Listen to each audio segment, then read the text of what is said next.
Depuis 2007, B'Tselem, une association israélienne qui milite pour la défense des droits de l'homme dans les territoires occupés, fournit des caméras aux Palestiniens pour qu'ils témoignent de la violence de l'armée et des colons. Tel un enquêteur, le chorégraphe israélien Arkady Zaïdes a visionné ces milliers d'heures de vidéos pour réaliser Archive. En se glissant dans la peau de ses compatriotes, le danseur s'approprie leurs gestes, créant une chorégraphie de la violence.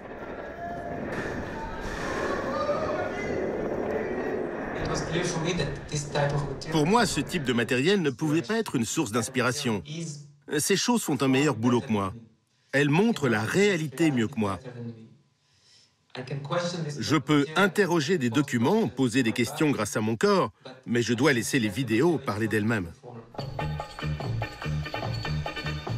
Né en 79 à Gomel, deuxième plus grande ville biélorusse, d'un père travaillant dans la construction de routes et d'une mère ouvrière, Arkady a 6 ans lorsqu'à 140 km plus au sud, l'un des réacteurs nucléaires de Tchernobyl entre en fusion. En 90, la famille émigre en Israël. Formé à la célèbre Batsheva Dance Company, il la quitte à 25 ans pour une carrière solo. Avec Arkady Zaïdes, le réel mène la danse.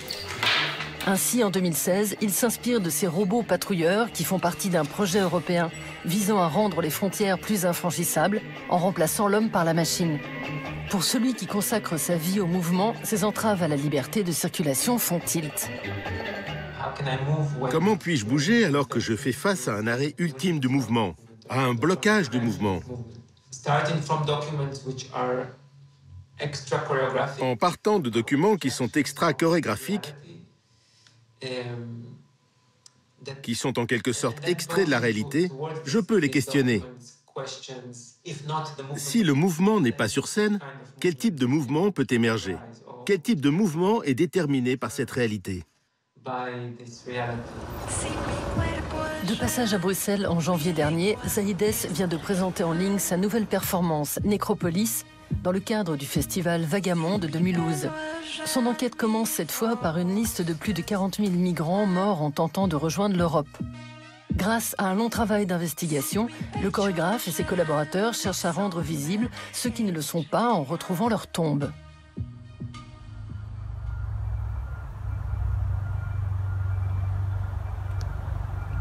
Sur scène, en détournant Google Maps, Arkady crée la carte imaginaire de Nécropolis, la ville des morts, regroupant 600 sépultures de migrants.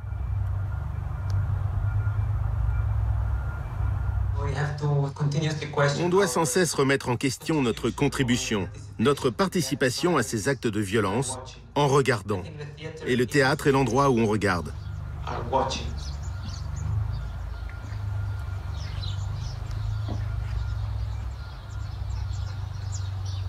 Pour ses recherches, Arkady a étudié les comptes rendus d'autopsie qu'il met en scène avec ses corps de silicone décomposés.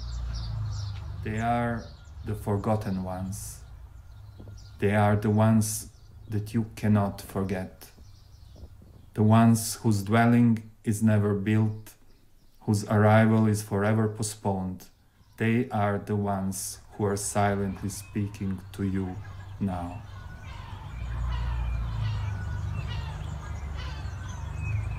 Je ne crois pas au confort de la fiction inventée dans une chambre. En tout cas, je n'ai pas d'écho avec cette pratique-là. C'est bien peut-être de ma pratique de sociologue qui est de documenter le monde dans lequel on est pour essayer de comprendre ce qui se passe. Et donc, il y a toujours des enquêtes fouillées, des rencontres qui alimentent un récit. Et ce récit, comme je ne le connais pas à l'avance, j'ai besoin d'aller voir les témoins. C'est une enquête de première main. Et la plupart du temps, plutôt qu'après de demander à des acteurs de prendre la parole pour ces témoins, je demande aux témoins de prendre la parole directement. Et ça, c'est un geste quasi d'ordre démocratique. Pourquoi on parlerait à la place des gens? Pourquoi, une fois de plus, et notamment, je pense aux classes populaires, dont on parle souvent, là, dont on se fait les porte-paroles, je préfère que les gens, accompagner les gens pour qu'ils puissent prendre la parole eux-mêmes dans l'espace public. Mon papa, il dit qu'un couple, c'est une équation à 2 inconnus. Et toi, qu'est-ce que t'en penses? Que c'est beaucoup d'inconnus. C'est des disputes amicales. Comme Astérix et Obélix. À la fin, il serait cuisiner toujours. Mon père, je le comprends, mais ma mère, je la comprends pas. Elle n'a pas le caractère d'une mère. Elle a plus le caractère d'un enfant. Elle reste pas vraiment avec moi. Et moi, je trouve que, après, c'est une mère, mais elle a pas. Pour moi, c'est pas une vraie mère. Elle n'a pas d'ordre. C'est parce que ses amis disent tout le temps faire ci, faire ça. C'est comme une petite bonne qui fait tout à leur place. Mais moi, je l'explique que c'est pas bien. Il n'y a pas que ses amis dans la vie. Il y a aussi ses enfants. Mais elle dit non, moi, je suis sincère avec vous. Mais moi, je dis bah non. Comme tu écoutes tes amis, bah après, tu n'as plus d'affinité avec nous. Et donc voilà.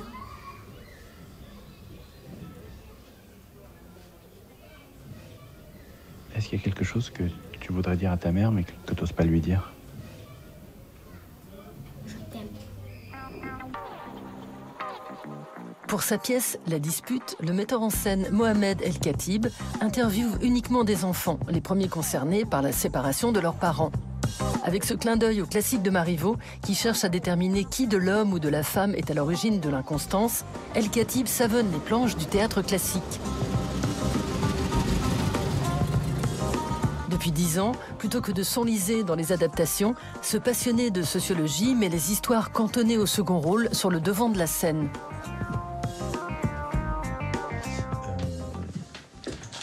J'ai gagné cette année le Topor du théâtre.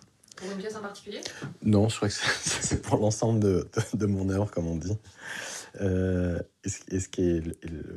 bien cette citation de Topor qui dit il vaut mieux vivre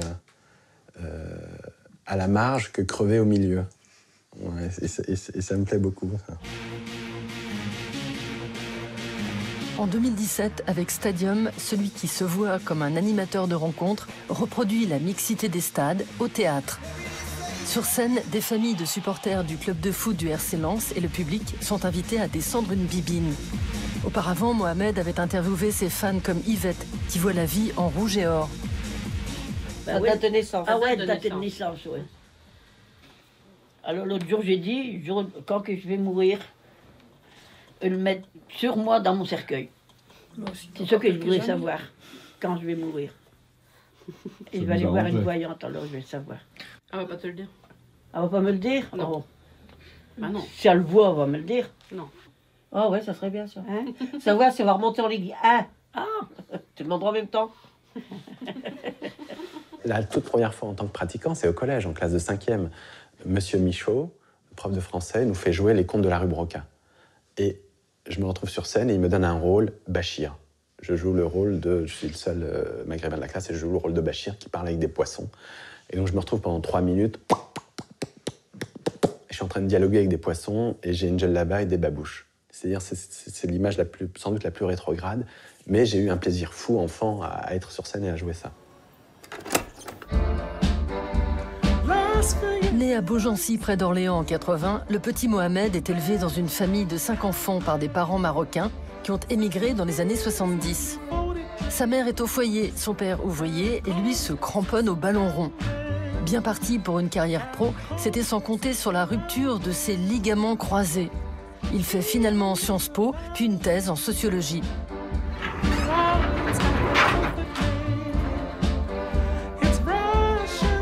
En 2011, Mohamed achète sa première caméra pour filmer la fin de la vie de sa mère. Il en fera un documentaire, Renault 12, filmé entre la France et le Rif marocain.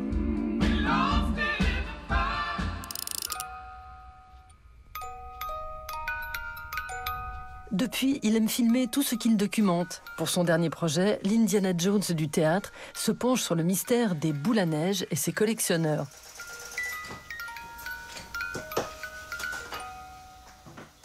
Bon goût, mauvais goût, ça n'existe pas. On a du goût ou on n'a pas de goût. Je crois que toute collection, on en fait ce qu'on veut ou ce qu'on est. Ça correspond à un individu. Et par exemple, moi j'éprouve un dédain envers les collectionneurs de timbres. Aux côtés du spécialiste du Moyen-Âge Patrick Boucheron, Mohamed met en lumière une contre-histoire de l'art. Quand je vois Mireille, je la jalouse pour la liberté qu'elle a et le fait qu'elle soit affranchie de toute forme de culture légitime. J'ai passé toute mon adolescence à réviser mes goûts culturels pour les rendre acceptables. Et la seule question que je me pose, c'est pourquoi j'ai gommé de mon répertoire personnel Francis Cabrel Jean-Jacques Goldman, la compagnie créole. On devrait pouvoir mesurer l'utilité d'une pièce, pas seulement pas sur sa fonction éthique, mais